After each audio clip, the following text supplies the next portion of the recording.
Es el 2 de diciembre de 2001. Son las 5 de la mañana. En el patio interior de un edificio de Sabadell aparece un cuerpo. Es el cuerpo de una mujer joven. Está desnuda, tiene quemaduras en la piel y lleva en sangre una cantidad de somníferos 35 veces superior a la dosis mortal. No cayó, no saltó, la lanzaron. Lo más perturbador no es el crimen en sí. Lo más perturbador es lo que pasó antes, semanas antes, con cartas, con bebidas envenenadas, con una planificación que solo puede venir de alguien muy cercano. Su nombre era Elena Shubani. Tenía 27 años, y alguien que la conocía bien decidió matarla.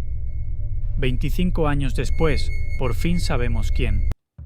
Elena Shubani I Lorente nació en Barcelona el 27 de febrero de 1974.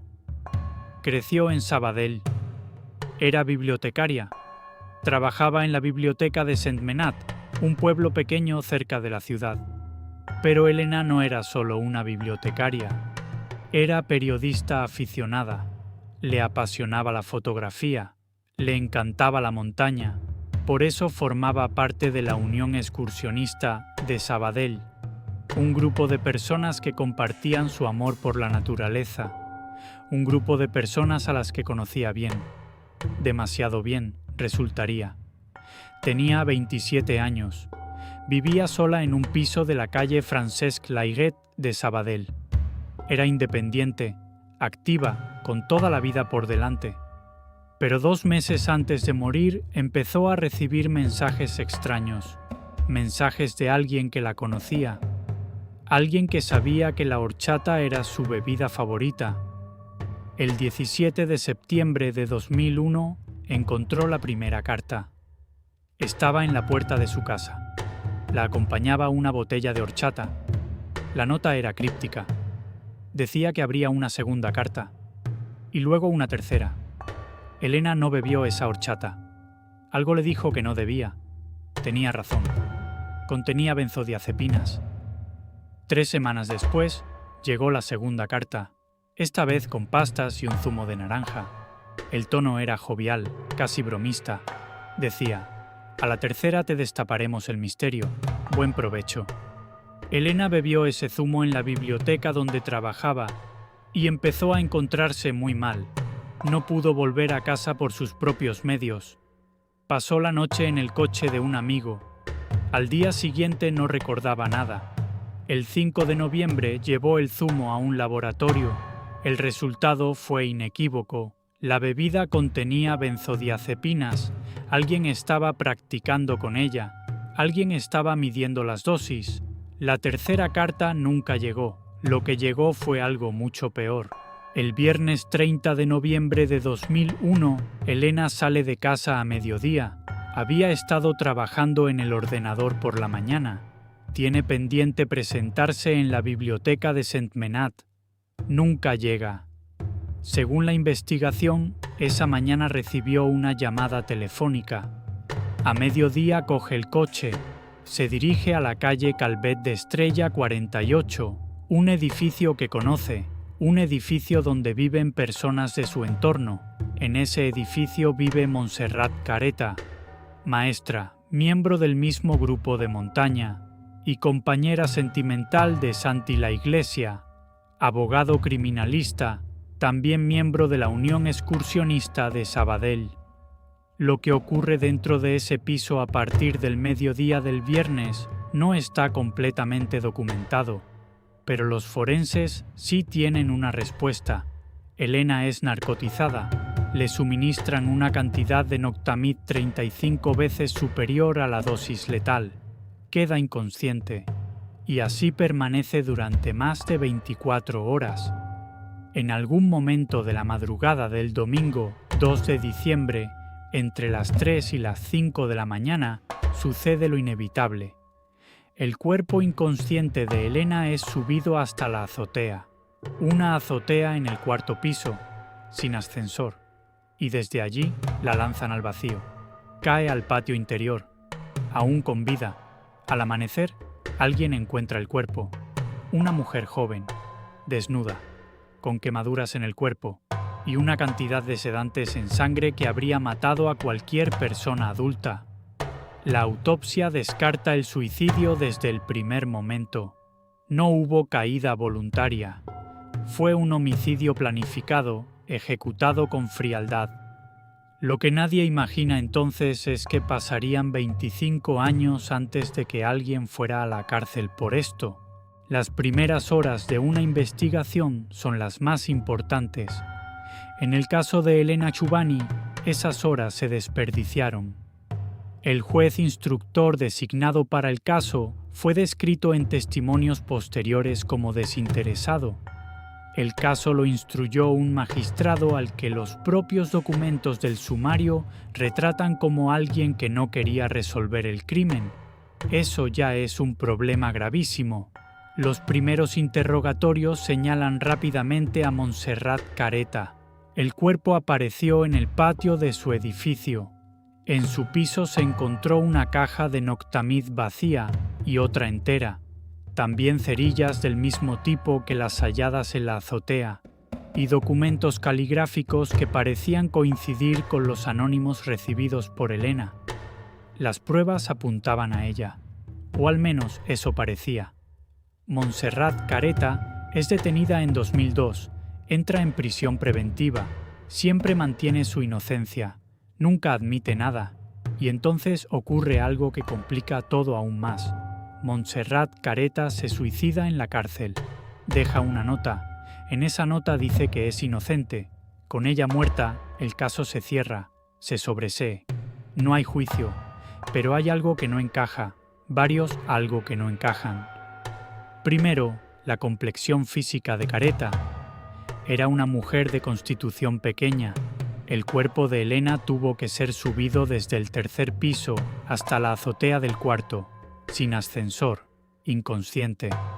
Los forenses establecen que una persona sola no pudo hacerlo. Segundo, las pruebas encontradas en el piso parecían demasiado evidentes. La caja de cerillas, el Noctamid, los anónimos, todo perfectamente accesible 2 meses después del crimen. La defensa de Careta y su propia familia argumentan que esas pruebas parecían colocadas, que alguien las dejó allí para señalarla a ella.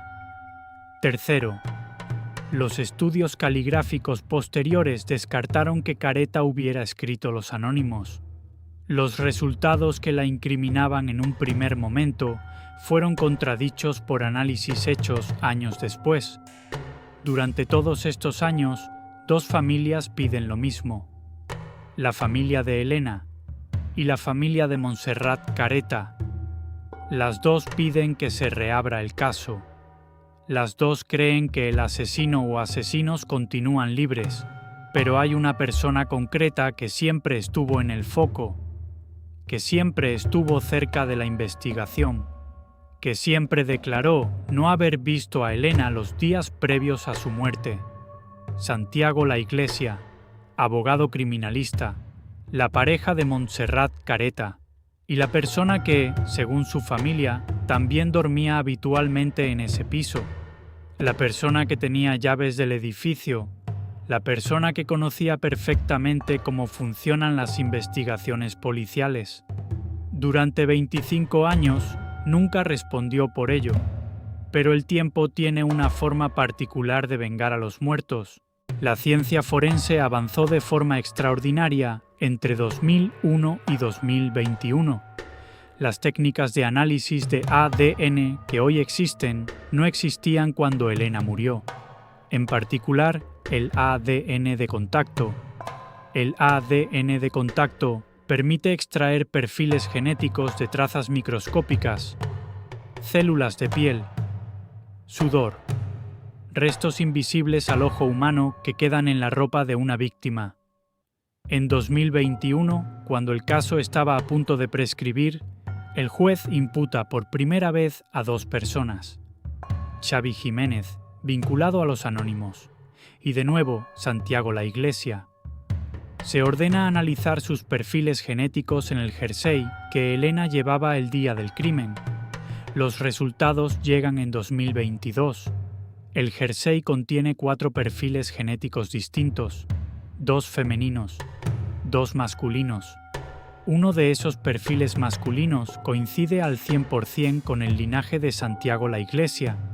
En el caso de Xavi Jiménez, el resultado es negativo. Un año después, en noviembre de 2024, se da otro paso.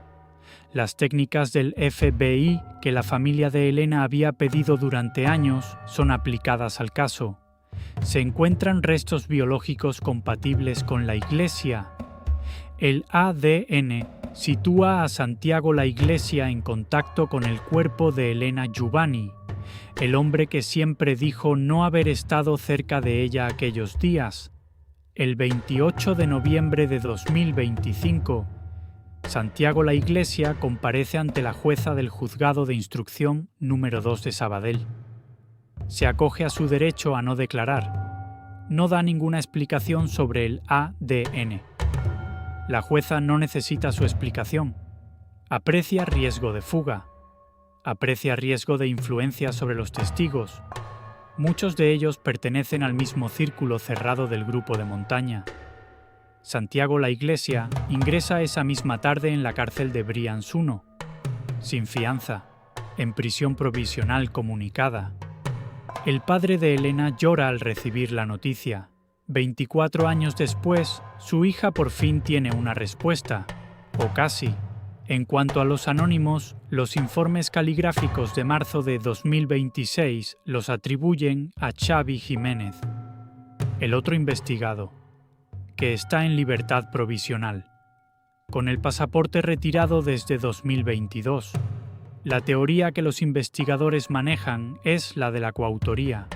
Más de una persona participó en la planificación. Más de una persona estuvo en ese piso. Más de una persona subió ese cuerpo hasta la azotea.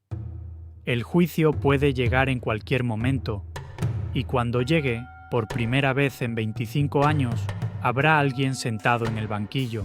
Hay una pregunta que este caso lleva 25 años sin respuesta. No es quién lo hizo. Esa respuesta ya está llegando. La pregunta es ¿cómo? ¿Cómo puede alguien vivir con esto durante 25 años? Levantarse cada mañana, ir al trabajo, relacionarse con otras personas, mirar a la familia de Elena a los ojos, seguir viviendo. La respuesta no es simple, pero la psicología criminal tiene algunas claves. Lo primero que nos dice el perfil de este crimen es que no fue un impulso, no fue una explosión de ira, fue una planificación meticulosa que duró meses. Las cartas anónimas, las bebidas adulteradas, las pruebas de benzodiazepinas. Alguien estuvo midiendo dosis, calculando efectos, ajustando el plan. Eso requiere frialdad, una frialdad que no surge de la noche a la mañana. Los perfiles que encajan con este comportamiento tienen características comunes. Primero, la necesidad de control, no de destrucción, sino de dominio. El crimen no fue una muerte rápida, fue un proceso largo, calculado. La víctima estuvo bajo el poder de sus agresores durante más de 24 horas. Eso no es una ejecución, es una demostración de poder. Segundo rasgo, la ausencia de empatía visible. Hay personas capaces de compartimentar, de separar mentalmente lo que hacen de quienes son. Los psicólogos lo llaman disociación funcional. El cerebro construye muros internos. Lo que ocurrió en ese piso queda encerrado en un compartimento sellado, y la vida continúa. Esta capacidad no es un superpoder, es un mecanismo de defensa llevado al extremo, y es mucho más común de lo que creemos. Tercero, el pensamiento instrumental. Las personas del entorno de Elena no eran amigos para el asesino. Eran piezas en un tablero. Montserrat Careta fue una de esas piezas. Si la teoría de la coautoría es correcta, alguien permitió que ella cargara con toda la culpa, que muriera en prisión mientras seguía libre.